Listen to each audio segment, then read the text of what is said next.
A reflection for the fifth Sunday after Trinity, from Matthew's Gospel 13, verses 1 to 9 and 18 to 23, the parable of the sower. And so, to remind us of that reading, Jesus is gathering in the crowds and talking to them about how being a follower of his can be compared to that of a sower. And he tells a story about how a man went and sowed his seed. First of all, he sowed it on the path, but the seed did not grow because the birds came and ate it up. He then talks about how the sower sowed the seed on rocky ground, and how, although the flowers grew, they didn't have the depth and eventually were scorched by the sun and began to wither. He talked then about how the seeds that were thrown into thorny ground were choked and weren't able to grow.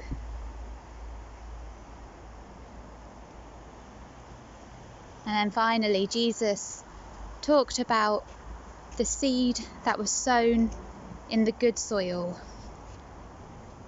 And in that good soil, they were able to grow roots and to bear fruit. He goes on to explain this parable, talking about how the good soil is being able to receive that word, to hear it, to bear fruit that might multiply. Perhaps I'm not alone in having really enjoyed in this lockdown period being able to get into the garden and to grow some plants. But what I've found really interesting is why some things work and some things don't. Some things flourish and are verdant and are bearing much fruit, and others, despite our best efforts, wither and die. And so, thinking about this passage of the parable of the sower today, it makes me think we are clearly being called by God to be the good soil. But what does that actually mean? How can we begin to quantify that in our lives? Do sometimes we feel like we are doing everything right, but yet some of those seeds just don't seem to grow, just don't seem to bear fruit, and the frustration of that.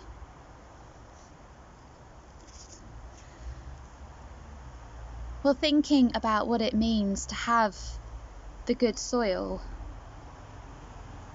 we may have in the past equated that with a place where we can plant seeds and they grow. It may be that the place where we are used to encountering God most closely is in church, or perhaps taking a walk by the seaside, visiting a beautiful place, walking through the woods. And that just hasn't been accessible to us in the same way during this time. And for some people, it will be a long time before they feel able and safe to go out again.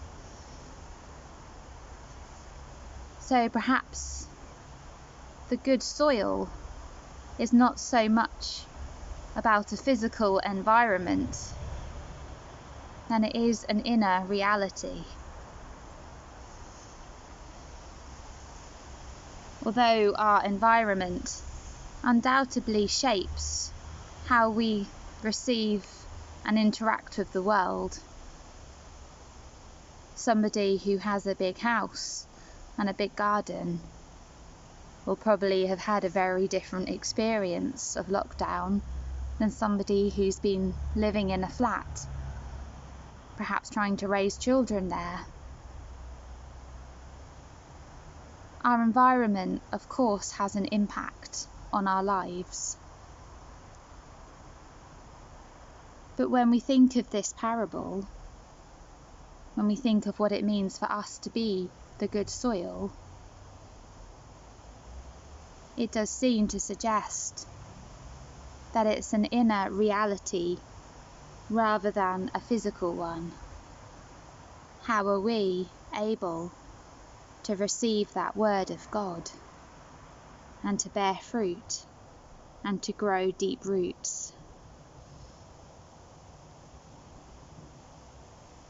And I wonder if part of it is being open to change, being open to adapt in less than ideal situations, about being willing to see God in the ebb and flow of life. And although there's been a certain way where we're used to doing things, that we're used to coming together, part of receiving that fruit of God